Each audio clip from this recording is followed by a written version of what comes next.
Kelas 5 saat pembelajaran pendidikan agama Kristen di dalam kelas. Nah, teman-teman, pertama kita harus mengetahui apa sih yang dimaksud dengan joyful learning itu. Joyful learning adalah pendekatan pembelajaran yang menyenangkan, di mana siswa merasa bahagia, antusias, dan tertarik saat belajar. Nah, dalam metode joyful learning ini, belajar bukan sekedar kewajiban, tetapi menjadi pengalaman yang seru dan memotivasi bagi setiap siswa. Dan joyful learning ini teman-teman sangat penting untuk diterapkan dalam kelas supaya dapat memicu keaktifan setiap siswa, dapat menghilangkan rasa jenuh dan rasa bosan di dalam kelas. Nah, apa itu yang dimaksud dengan rasa percaya diri? Nah, teman-teman, rasa percaya diri ini adalah keyakinan seseorang terhadap kemampuan dalam dirinya sendiri. Orang yang percaya diri tidak mudah ragu atau takut gagal saat menghadapi tantangan. Nah, teman-teman, terkadang kita dalam pembelajaran di dalam kelas kita merasa tidak percaya diri dalam memberikan pendapat, tidak percaya diri dalam memberikan pertanyaan, saran, ataupun gagasan. Nah, hari ini kita akan membahas pentingnya joyful learning dalam pendekatan bagi setiap siswa di dalam kelas. Nah, ada beberapa penerapan joyful learning dalam pembelajaran. Pertama, permainan edukatif, di mana permainan edukatif ini menggunakan kuis interaktif dan game yang mengandung nilai-nilai kekristenan untuk membuat pembelajaran lebih seru dan menyenangkan.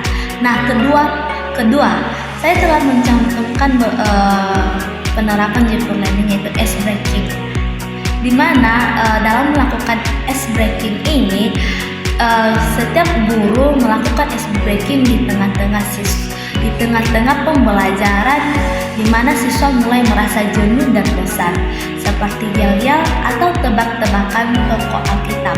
Nah, ice breaking ini sangat penting juga ya teman-teman, terlebih bagi kita pengajar, di mana setiap siswa akan merasa kebosanan atau jenuh dalam kelas jika pembelajarannya monoton saja. Nah, di tengah-tengah ketika kita melihat siswa itu sudah mulai bosan, maka perlu dilakukan ice breaking untuk memicu atau meningkatkan rasa semangat mereka lagi. Nah, ketiga, metode bercerita. Nah, penerapannya yang ketiga ini adalah metode bercerita. Kita mengajak dan memberikan waktu kepada siswa untuk bercerita tentang kebaikan Tuhan yang telah mereka rasakan dalam kehidupan mereka masing-masing. Dalam bercerita ini kita memberikan kebebasan kepada anak-anak atau siswa untuk bercerita, sehingga mereka bisa berani ngomong, berani menceritakan kehidupan mereka, sehingga pembelajaran itu tidak monoton, tidak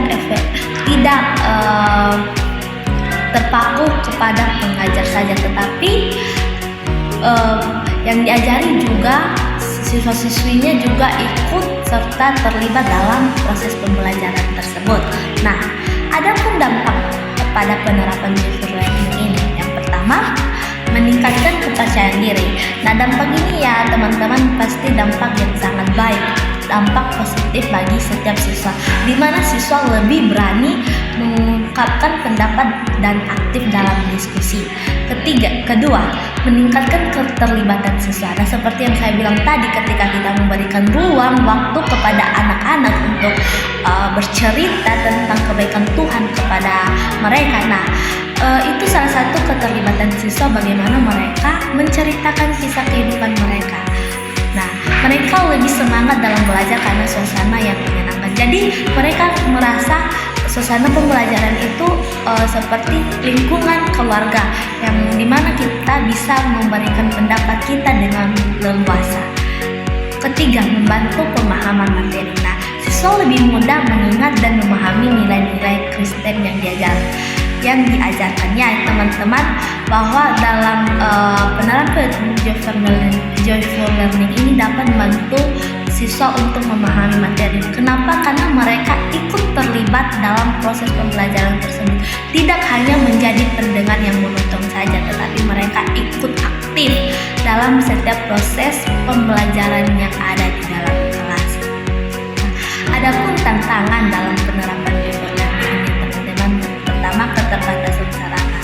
Nah, tidak semua kelas memiliki alat pendukung seperti media pembelajaran interaktif. Nah, adapun ya teman-teman, keterbatasan dalam menerapkan Jifre Learning ini, di mana keterbatasan sarana di dalam sekolah, di mana ketika kita memberikan semua permainan yang membutuhkan alat, namun alatnya tidak ada di dalam sekolah. Nah, itu menjadi salah satu tantangan dalam menerapkan Jifre Learning ini. Kedua, variasi metode terbatas. Nah, guru perlu lebih banyak pelatihan agar bisa mengembangkan metode yang kreatif. Nah, ya teman-teman, sebagai guru kita juga harus mempunyai metode kreatif dalam mengajar setiap siswa, biar setiap siswa yang ada dalam kelas itu tidak merasa bosan karena pembelajaran yang monoton saja. Ketiga, perbedaan karakter siswa. Tidak semua siswa cepat beradaptasi dengan pembelajaran yang didaktik. Nah, ya teman-teman, dalam kelas, semisalnya anak berjumlah 20 dalam kelas itu.